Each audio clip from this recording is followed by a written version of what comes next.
Hello mga kabilab. So nandito po tayo ngayon sa Brighton Beach para makita natin kung gaano ka-busy ang mga tao habang ini-enjoy ang heat wave dito sa UK. Hi Aizel! So syempre may kasama tayo. Bakit tayo nandito ngayon sa Brighton Beach? Meron kasi tayong kabilabs na nagre-request na i-topic ko raw ang heat wave na dinadanas namin ngayon dito sa UK at sa ibang panig ng Europa.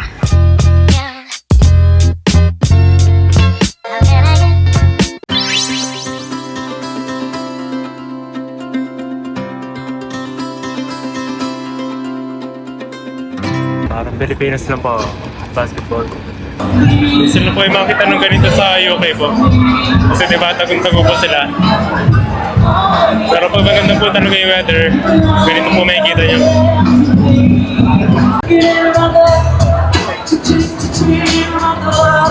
Wow!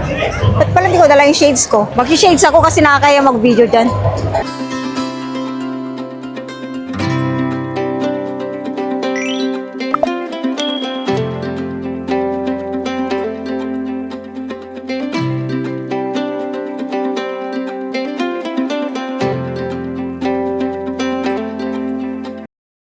Alam niyo ba mga kabilabs, sa 3 taon namin dito sa UK, ito na yung pinaka-mainit sa lahat ng naranasan namin. Unang-una mga kabilabs, tuwing nagka-summer dito, hindi siya ganun kainit. Tinatawag na siyang heat wave kasi ngayon lang sila nakaranas ng pinakamatinding mainit na weather na pumapalo ng 30 degrees pataas. So para sa atin na laki sa Pilipinas, iniisip natin na walang-wala yan dito sa atin sa Pilipinas kasi tayo nga umaabot ng 50, especially ako. Tubong Pangasinan po ako. So, alam naman natin lahat na sa Pangasinan, minsan umaabot doon ng 50 degrees. Pero dito kasi mga kabilabs, mas ramdam namin ang init kasi yung mga bahay dito, naka-design siya na panlaban sa winter. Makakapal yung mga semento nila and dahil naka-design nga siya sa winter, ngayong mainit ang panahon, para kami nasa oven kasi nga kulob na kulob. And wala pa sa 5% in total ang may air conditioning mga bahay namin dito mga kabilabs. So kahit i-search nyo po yan mga kabilabs, ganun katindi ang summer dito. Grabe, para kaming tinotosta sa init. Okay sana. Naalala ko nga minsan, nagreklamo ako sa sa residence namin kasi 'di ba mahilig sila magtanong na kumusta ka? Sabi ko, eto napakainit. Sabi ba naman sa akin nainitan ka? 'Di ba galing ka ng Philippines? 'Di ba mas mainit sa bansa ninyo? Ang sagot ko naman sa kanya, at least kami may aircon, no? Pero kabiruan ko kasi 'yon.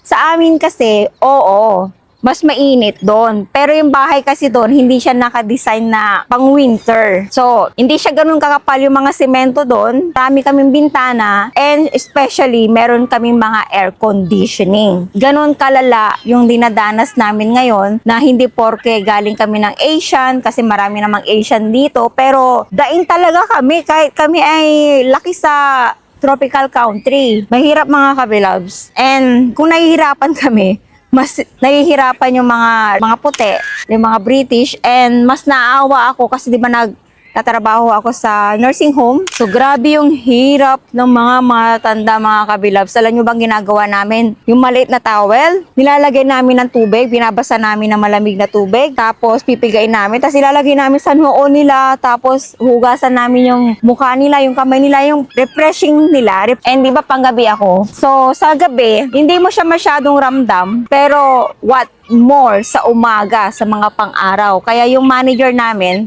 sinabihan kami na kahit na anong suotin namin, basta decente ha. Kahit mag-short kami, mag-t-shirt kami, inaalaw na ngayon sa nursing home namin. And malaking tulong siya mga kabilabs kasi ang hirap magtrabaho kung hindi ka komportable. Naranasan ko kasi nung isang araw, nag-uniform ako, naka-trouser ako, saka t-shirt. Ang hirap. Ang hirap magtrabaho, parang mas ramdam mo yung pagod, saka mas madali uminit yung ulo mo. Kapag sobrang init talaga. Wala kaming aircon. Walang aircon mga kabilabs, kaya kawawa yung mga alaga namin. And dahil sa climate change na nangyayari, asahan pa raw na mas titindi pa rin o mararanasan pa rin namin in the coming years yung ganitong kainit. Kaya mamaya mag-unboxing tayo Napaka-ironic lang mga kabilabs kasi sa atin sa Pilipinas parang napaka normal lang. Pero dito, kapag may fan ka, parang, uy, parang lahat ng bahay ngayon kailangan meron silang fan or electric fan. Kasi, di ba nangungupahan lang kami? Hindi naman namin pwedeng sabihin sa landlord na pakabitan mo kami ng aircon. Kasi, ang summer kasi dito, ilang buwan lang eh. So, hopefully, sana in the coming years, ma-realize nila na magkabit na ng aircon sa mga bahay-bahay. Kasi ayon sa research ko, dito sa UK, wala pang 5% na bahay or mga establishments ang may aircon. Unlike sa US, nasa 90% daw. Ayon sa aking research, hindi po ako nagsabi niyan mga kabilabs ha. So, wala sana akong planong bumili ng electric fan. Big deal eh. Masyadong big deal eh, no? Wala sana akong planong bumili ng electric fan. Pero, na-search ko kasi, sinearch ko hanggang kailan magtatagal ang init dito sa UK. So, sabi, hanggang August pa raw. Eh, June pa lang ngayon. Kaya sabi ko, worth it naman na mag-invest kasi ang hirap matulog sa gabi. And, ba't ka magsasacrifice na tiisin mo yung init kung pwede ka naman bumili, di ba? Huwag natin tipirin yung sarili natin kasi tayo din yung mahihirapan. And, magagamit naman natin in the few years kasi nga, sabi nga sa research ay mas patindi pa raw sa mga susunod na taon. So kahit na i-research nyo mga kabilabs. Gaano nga ba kalala ang heat wave sa UK at iba pang panig ng Europa? Pwede natin masabing historic itong nangyayaring heat wave gawa ng hindi lang kasi ito ordinaryong mainit na summer. Ang naranasang heat wave ngayon dito sa UK at ibang bahagi ng Europa ay isa sa pinakamatindi at pinakamalawak na naitala sa kasaysayan ng kontinente. Grabe ano. Dito po sa United Kingdom, nagtala ng 37.3 degrees Celsius ang pinakamataas sa temperature nitong mga nakaraang araw. Kaya naglabas ang otoridad ng red alert. So dahil sa mga red alert na yan mga kabilabs, alam nyo ba kung anong epekto niyan? Yung mga ibang schools, mga events cancel. So sa atin sa Pilipinas, bagyo. Kaya nawawalan tayo ng pasok. Pero dito, kabaliktaran, heat wave naman ang nangyayari. Kaya sinasara yung mga ibang mga events, yung mga pasok sa school, hanggang half day lang, hanggang 12 lang. Yung anak nung katrabaho ko, mag-uumpisa daw hanggang 8, mula 8 to 12. Then, sa hapon, wala na silang klase. So, gaya nga na sinabi ko, yung France ay, kung 37.3 dito sa UK, sa France naman ay 40 degrees Celsius. At kabilang na ang iba pang bahagi ng Europa tulad ng Germany, Spain, Italy, Switzerland, Belgium at Denmark. At iba pang bansa ay nakaranas din ng record-breaking temperatures. So binabasa natin. Dahil dito daw mga kabilabs, may mga kalsadang nasira dahil sa init. Naapektuhan din ang mga tren at tumaas ang panganib ng wildfires. So as of the moment na ginagawa ko tong vlog mga kabilabs, today is January 27. Okay naman na. Hindi siya ganun kainit tulad ng mga naranasan namin ng mga nakaraang araw. And sabi dito sa aking weather forecast ay, nakikita nyo, hindi naman siya ganun ka red alert. Nung nakaraan kasi mga kabilabs, sayang hindi ko na screenshot pero red yung mga yan kasi nga umaabot tayo ng 30 degrees pataas. So, hindi siya ganun kainit ngayon sa mga susunod na araw, pero we will see kasi hanggang August ang summer dito sa United Kingdom. So habang ako po ay nakipag-usap sa inyo sa camera, ayan po yung anak ko, nakatulog na pala siya, kakaantay sa akin. So, ayun mga kabilabs, yung aking kasama ay talaga natulog talaga siya. Nakatulog talaga siya. Galing-galing. Masarap po matulog dito sa beach. Nakikalam po ako doon. Ito po yung unan ko. Oo, pinakita ko nga sa kanila eh. Maganda rin po kasi yung lugar po namin. Marami pong tao pero tahimik lang po. Tapos yung weather po maganda. Hindi po maangin, hindi malamig, hindi mainit. Napakakalmado po ba? Ano masasabi mo sa heat wave na dinadanas ngayon ng UK? Mahirap. Iba po yung... 16 years na po ako nasa Pilipinas. Pero so alam ko naman po yung init talaga. Pero iba po yung init dito. Kasi sa UK po, nasanay po kami na malamig po. So kapag bigla naging mainit, nahirapan po kami na magkatapa. Kasi biglaan po kasi.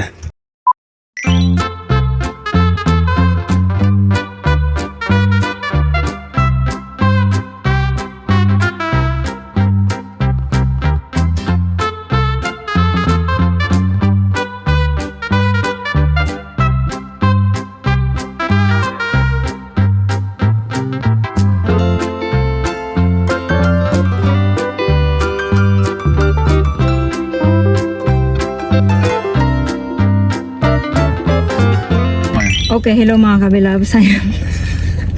Grabe pinagdaanan ko eh. Okay, hello mga kabilabs. So from Brighton, dumiretso kami dito sa Domino's Trabaho po rin sa work ni Daddy para Sa inyo po, surpresahan po namin Milk tea. milk tea. Gusto niyo po ba to? Latte? So bago kami umuwi, mag-ina, nadalhan muna namin siya ng milk tea. Ang tagal naman po niya. Susurpresahin namin siya. Darating na po yan. So as you kasi mga kabilabs, so ayan o, umambon. Naambon. Sabi nga sa weather ko, 100% daw nauulan ngayon. Hindi, pero buti naman po. Ambon lang pala. Nung nasa labas po tayo, wala naman pong ambon. Pero nung nasa kotse na po tayo, nung pauwi na po tayo, tsaka palang umulan. So maganda naman po yung timing.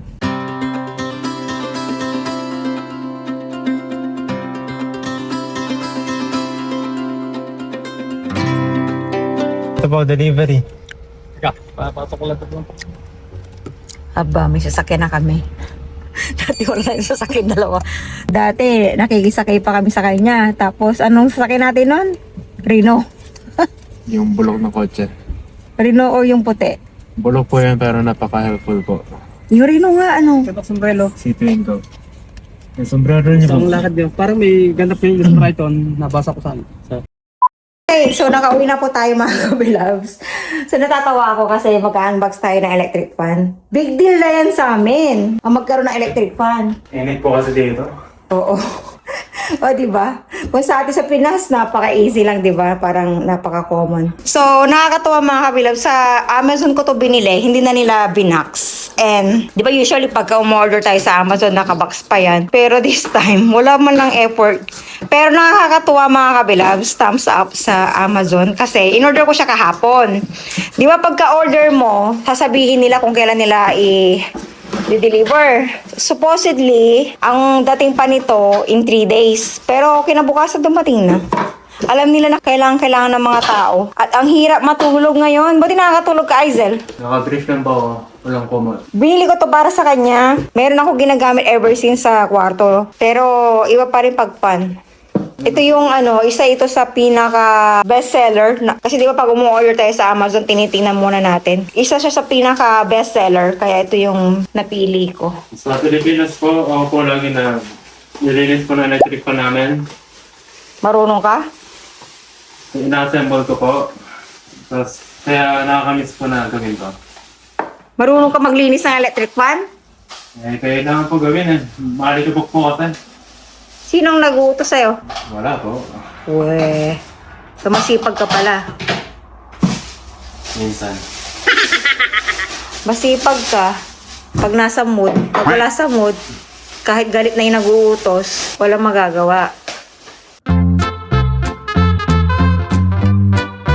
Okay. So after 1 hour, okay na po. Ba't natagalan ka? Ito po sa mga extra parts na hindi ko po mahanap kung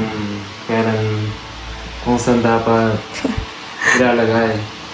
So, kakahanap ko po, ina-assemble ko po, disassemble, disassemble, po. Kaya natagalan. Pero wala po akong mahanap. Tingin ko po, di po kailangan to, pero Baka spare lang yan. Heaven ngayon dito sa UK, magkaroon ng electric fan, grabe. Nagkakaubusan po ito sa shop. Pero ang ginawa ko po, dahil mautak tayo, sa Amazon. Sa Amazon, sabi in 3 days pa raw darating. Pero kinabukasan, dineliver na kanina. Ang galing nga eh. Ayun, 39. nakakamiss po mag-electric fan. 39 pounds. 3 years na po tayo wala Ito yung ginagamit ko mga kabilabs, pero pwede ito sa winter kasi may heater siya. Pwede rin siya sa ngayong summer. Pero mahina. Iba talaga pag electric fan. Kayo mga kabilabs, kumusta ang panahon sa lugar ninyo? Mainit din ba? O mas gusto ninyo ang summer kaysa winter? I-comment ninyo sa baba para malaman natin ang experience ng bawat isa. And the conclusion, habang naranasan natin ang matinding init dito sa UK or iba pang panig ng Europa, maging paalala sana ito na ang panahon ay pabago-bago. Pero ang pagmamahal at katapatan ng Diyos ay hindi nagbabago. Stay hydrated, stay safe, at higit sa lahat, patuloy tayong magtiwala sa Kanya. God bless mga kabeloves. Kung nagustuhan ninyo ang vlog na ito, don't forget to like, share, and subscribe sa aking YouTube channel. Maraming salamat sa panonood and God bless. See you on my next vlog. Bye! When I think about His grace, there's freedom, something like a woman prays. I'm grateful for the loving that you gave. It's so amazing.